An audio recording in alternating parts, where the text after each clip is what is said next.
आप देख रहे हैं आवाज़ इंडिया टीवी। ये है प्राइम टाइम। आज के प्राइम टाइम में विशेष व्यक्ति के साथ विशेष चर्चा। हमारे साथ इस प्राइम टाइम में जुड़े हैं रमेश ठेटे जी। रमेश ठेटे जी एक नाम है जो म्यूज़िक में, फ़िल्मों में एक बड़ा नाम है और रिसेंट एक बड़ी मेगा मूवी लेकर आ रहे हैं जिसका नाम है भीमा कोरेगांव। भीमा कोरेगांव की कथा आप लोग सब जानते हैं। क्या है भीमा कोरेगांव? जब पुणे में भीमा कोरेगांव में घटना हुई थी उसके बाद पूरे विश्व में इस घटना का आगाज हुआ और उसी विषय पर, उसी पूरी कहानी पर एक फिल्म आ रही है। आप सबने यूट्यूब पर देखा होगा, सुना होगा। उस फिल्म के बारे में सीधी बात आज हम रमेश सर से करेंगे। रमेश सर, आपका बहुत बहुत स्वागत। बहुत बहुत अभिनंदन आपका कि इस तरह का जटिल विषय, जटिल इसलिए क्योंकि बड़ी कंट्रोवर्सीज होती है कुछ विषयों के साथ और इस विषय के साथ भी कंट्रोवर्सी जुड़ी है। फिर भी आपने इस विषय को लिया। क्या प्रेरणा थी कि आपको लगा, क्योंकि इसके पहले भी आपने बहुत सारे एल्बम लॉन्च किए, फिल्मों के लिए काम किया, लेकिन इस विषय के बारे में क्या प्रेरणा था कि आपको लगा कि एक मेगा, इतने बड़े स्टार कास्ट को लेके, इतना बड़ा यूनिट लेके इस विषय पर आप काम करें? 1 जनवरी को बाबा साहब जाया करते थे शौर्य स्तंभ पे, जो भीमा कोरेगांव में है। क्यों जाया करते थे? देखिए, उनका दर्शन था, उनकी फिलॉसफी, आइडियोलॉजी थी बाबा साहब की। और ऐसा कौन सा सब्जेक्ट है जो उन्होंने छुआ नहीं था? तो ये टोटल, जिसको कंसोलिडेटेड इंटीग्रेटेड फिलॉसफी, आइडियोलॉजी कहते हैं, वो अनुभव के आधार पर और सब जांच परख करके बाबा साहब ने बनाई थी। और तब बाबा साहब जाया करते थे शौर्य स्तंभ पे और सैल्यूट करते थे। क्यों? हम लोग सभी जानते हैं, बच्चे बच्चे की ज़ुबान पे ये बात है कि 500 महारों ने 28,000 की फौज को हराया। ये अद्भुत था। इतिहास में ऐसा कभी नहीं हुआ है कि 500 लोग और 28,000 लोग, जंग होती है, जंग में 28,000 की फौज हारती है। तो ये चीज़ जो है, ये केवल दो सेनाओं की बात नहीं है, ये बात है दो संस्कृतियों की। एक समानता के लिए लड़ती है, दूसरी असमानता के लिए लड़ती है। और इस कॉन्टेक्स्ट में जो बाबा साहब का वो स्टेटमेंट कि जो लोग अपना इतिहास नहीं जानते वो कभी इतिहास नहीं बना सकते, those who do not know the history can never make history, ये इतनी बड़ी बात है। और इस बात को यदि बड़े पैमाने पे बड़ी फिल्म बना करके और ऐसे टीम के साथ में अगर हम लोग समाज के सामने लाते हैं तो इसका इफेक्ट होगा। ये एक सामाजिक क्रांति है। ये फिल्म की तो बात छोड़िए, हम लोग जब इतिहास बनाएंगे और बना करके बताएंगे लोगों को, तो लोग ये बिल्कुल देखेंगे और महसूस करेंगे कि ये है हमारा जलवा, इसके लिए काबिल है हम लोग, ये हमारी क्वालिटी। और इस क्वालिटी को हम लोग लोगों तक पहुंचाना चाहते हैं और इसीलिए इस तरह की फिल्म का मैंने सोचा। बिल्कुल सर, जब इस फिल्म पे काम चल रहा था, जैसे कि इसकी स्क्रिप्ट है, आपने वन लाइन स्टोरी की होगी, स्क्रिप्ट कितने लोगों की टीम उसमें रही, क्या क्या तथ्य को इस किताबों को रिफर किया गया? क्योंकि बहुत सारी किताबों में फिर महार बटालियन जो बनी बाद में, उस उनके भी किताबें में जिक्र है और इसका संबंध जो है वो शिवाजी महाराज की सेना के साथ, मराठाओं की सेना के साथ जोड़ा जाता है। तो किस तरह से इसकी संरचना आपने तैयार की और इसका स्क्रिप्ट का काम कैसे शुरू हुआ? काम तो अगर अभी भी चल रहा है, जी। लेकिन जो इसका ढांचा है वो ढांचा बड़े मेहनत से और रिसर्च करके बनाया। और जो टीम है, टीम में जो लोग हैं वो ऐसे लोग हैं जिन्होंने इतिहास पढ़ा है, रिसर्च किया है, कुछ लोगों ने तो पीएचडीज भी की है इस विषय पे। तो जाहिर है अगर ऐसा होता है तो एक जेन्युइन चीज़ बाहर आई। हम ऐसी कोई चीज़ इस फिल्म में नहीं दिखा रहे हैं जिसका कोई आधार ना हो। जिसका आधार है वही चीज़ आपको देखने को मिलेगी with a little bit of cinematic liberty. Cinematic liberty नहीं लेंगे तो फिर वो इंटरेस्टिंग नहीं बनता है। तो इतना भर है, बाकी सब कुछ इतिहास के अनुसार, इतिहास से कोई छेड़छाड़ नहीं है, जैसा घटित हुआ वैसा बताया गया है। और बताने का जो तरीका है वो मेरा तरीका है, बताने का वो तरीका है जो बाबा साहब का तरीका है, बताने का वो तरीका है जो अम्बेडकरवादियों का तरीका है। और अम्बेडकरवादी जैसा चाहते हैं, इस देश की जो कल्पना अम्बेडकरवादियों ने की है, हमारे बाबा साहब ने की है, वो इसमें तरीका है और इस प्रकार से इस फिल्म को बनाया गया है। जब हम जिक्र करते हैं इस फिल्म के हीरो सिद्धनाथ का, उसके पास साथ बाकी सेना थी, रायनाग थे, गन्नाग थे, बहुत सारे लोग थे, लेकिन एक चेहरा उभरता है जो है सिद्धनाथ का। उसके शरीर का वर्णन हम देखते हैं, इतिहास में सुनते हैं, तो जब वो चलते थे तो उनके पैरों के जो फुटप्रिंट्स है वो ज़मीन पे अपने आप रिफ्लेक्ट होते थे।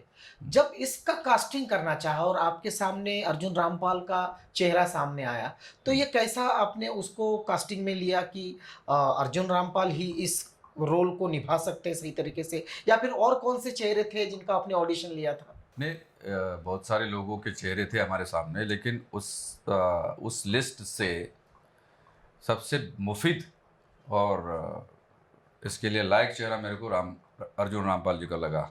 वो इसलिए, एक तो उनकी आवाज़ बहुत अच्छी है, आवाज़ में दम है जी। हमारा बंदा, मतलब सिद्धनाथ जब बात करेगा तो ऐसा लगना चाहिए कि इसमें दम है, नहीं तो योद्धा और वो बारीक आवाज़ में बात कर रहा है तो संभव नहीं है। दूसरा, उनकी पर्सनालिटी बहुत अच्छी है, उनका जो बॉडी लैंग्वेज है, मैनरिज्म है, वो ऐसा लगता है कि योद्धा है। और आप देखेंगे, मतलब किया भी है उन्होंने, बहुत अच्छा काम किया है, बहुत अच्छी एक्टिंग की है। और चूंकि अब आप देखेंगे इस फिल्म में जो 5 गाने हैं, है ना, उन 5 गानों में से मैंने भी गाया एक गाना, और मैंने उनके लिए गाना गाया। अच्छा। और आप सुनेंगे तो इनफैक्ट क्या है, अर्जुन जी कह रहे थे कि अरे ये तो मेरी आवाज़ लग रही है। अब वो चीज़ जो है, मेरे को लग रहा था कि भाई इस तरह से लोगों के सामने आ जाए, है ना।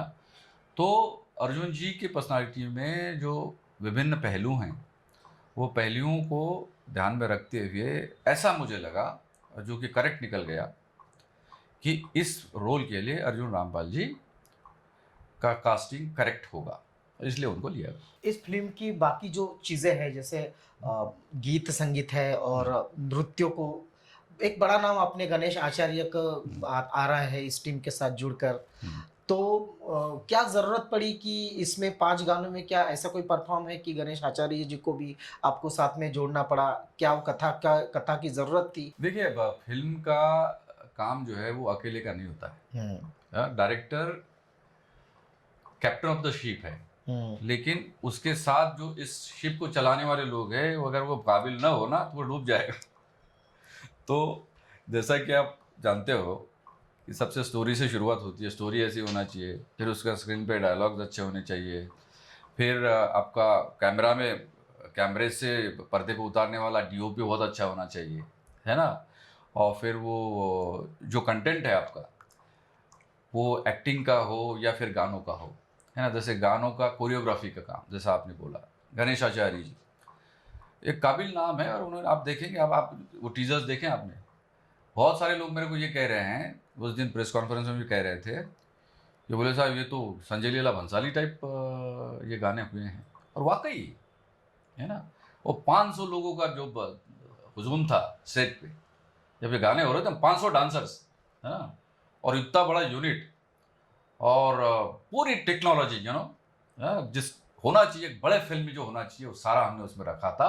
और आप इफेक्ट जो देख रहे हो ना, ये इसका कमाल है। बिल्कुल। हाँ, तो इसलिए गाने आपको बड़े लगते हैं, और बड़े हैं भी। और उस पर जो सनी लियोनी ने डांस किया है ना, ये कोई लावनी नहीं है, एज सच लावनी नहीं है, ये पेशवा के दरबार का एक गाना है, श्रृंगारिक गाना है। बिल्कुल। और इस गाने को जिस तरह से फिल्माया गया है ना, गणेश आचार्य ने, वो कोरियोग्राफर है, वो खुद भी डायरेक्टर है, उन्होंने इस तरह से इसमें अपना कमाल दिखाया है कि लोगों को देखने में बहुत मज़ा आ रहा है। मतलब लाखों लोगों तक गाना पहुंचाए, लाखों लोगों तक पहुंचाया है, जब जिसको गिने चुने मेरे ख्याल से एक दो दिन हो गए हैं। तो इसका कमाल है। क्यों क्यों कमाल है? क्योंकि इसकी क्वालिटी। जैसे कि हम कुछ दृश्यों को अगर समझना चाहे, देखना चाहे, तो बहुत बड़ा क्राउड आपने यूज़ किया है, बहुत सारे लोगों को यूज़ किया है। जैसे कि अभी आपने कहा कि 500 dancer at a time set पर है, गणेश आचार्य जी काम कर रहे हैं। तो ये सब करते वक़्त क्या तकलीफ़ें गई? कुछ यादें हैं उस फ़िल्म और उसका चित्रीकरण जब चल रहा था, उसकी कुछ यादें हमारे दर्शकों से साझा करेंगे आप? ये इसका जो शूटिंग हुआ है वो है एनडी स्टूडियो में। एनडी स्टूडियो करजत जो है मुंबई के पास में करजत है। नितिन देसाई जी का स्टूडियो है ये, वहाँ पे इसका शूटिंग हुआ है।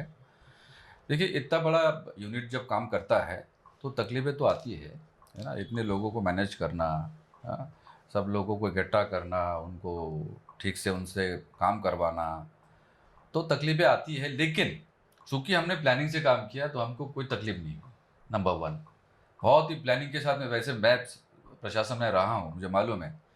मतलब एक आईएएस ऑफिसर जो है बाय डिफ़ॉल्ट डायरेक्टर होता है। बिल्कुल, हाँ, उसको चलाना होता है। मैंने कई विभागों को चलाया। बिल्कुल। लाखों करोड़ों लोग हमसे जुड़े होते हैं, तो वो चलाते हुए जो मेरे को अनुभव आए थे, वो सारे मुझे यहाँ काम आ गए। और प्लानिंग के साथ में काम किया, इसलिए कोई तकलीफ नहीं हुई, कोई ऐसा दुर्घटना नहीं हुई, और स्मूथली हमने इन कामों को किया है, और सब लोगों ने अपना अपना योगदान दिया है। कुछ दृश्य जो है, क्योंकि हम्म, पूरा का पूरा फ़िल्म बैटल पर आधारित है, हम्म, लड़ाई पर आधारित है, युद्ध पर। हम्म, जब ये बैटल का शूट चल रहा था या उसके पहले आपने कुछ वर्कशॉप किए होंगे, तो अर्जुन रामपाल जी जो है, हम्म, वो किस तरह से उनका काम था और किस तरह से वो कोऑपरेट कर रहे थे? क्योंकि लड़ाई अपने आप में, जंग को चित्रांकित करना बहुत कठिन काम है। तो उसमें क्या अनुभव रहा इस लड़ाई को शूट करते वक़्त? देखिए अर्जुन जी ने बहुत मेहनत करी है। हुँ। इसके पहले रिहर्सल्स बहुत किए उन्होंने। अब्बास अली मुगल जो हमारे एक्शन डायरेक्टर है, जिन्होंने बड़ी बड़ी फिल्में की है, जैसे लगान, लगान के एक्शन डायरेक्टर थे वो, है ना। हुँ। इस तरह से पानीपत, उसके हुँ। पहले उन्होंने पानीपत किया था। हुँ। तो ये हमारे एक्शन डायरेक्टर हैं। उन्होंने अर्जुन जी से बहुत मेहनत कराई, और मतलब जो एक्शन सीक्वेंसेस है बैटल्स के, वो बहुत अच्छे से उन्होंने एग्जीक्यूट करवाए। मेहनत करी है, बेसिकली मेहनत है इसमें। और वर्कशॉप कहो या फिर डे टू डे इसके रिहर्सल कहो, ये सब कुछ किया है, उसके बाद ही सारा हुआ है। अब मैं बाकी चीज़ें रिवील नहीं करूँगा। रिवील आज करेंगे तो फिर कोई फ़ायदा नहीं है उसका, और ना ही करूँगा मैं। तो इस तरह का फ़िल्म जो आ रही है, जिसमें अर्जुन रामपाल जी है, उसकी टीम में बड़े नाम हैं जैसे गणेश आचार्य है, एक्शन डायरेक्टर जो है, डीओपी है जिन्होंने कहो ना प्यार है का भी डायरेक्शन ऑफ फोटोग्राफी किया था, और खुद रमेश ठेटे सर इस फ़िल्म पर मेहनत की भी है और कर भी रहे हैं। और एक विषय है, जैसे कि रमेश सर ने कहा कि ये केवल एक फ़िल्म नहीं है, तो दो संस्कृति की आपस में लड़ाई है, बुराई पर अच्छाई की जीत है। हम आशा करते हैं हमारे दर्शकों से कि हमारे दर्शक इस फ़िल्म का इंतज़ार ज़रूर कर रहे होंगे, और जैसे ही ये फ़िल्म थिएटर पे और बाकी प्लेटफ़ॉर्म पे रिलीज़ होंगे, ज़रूर देखेंगे। रमेश सर, आपने अपना कीमती समय दिया, आपका बहुत-बहुत धन्यवाद।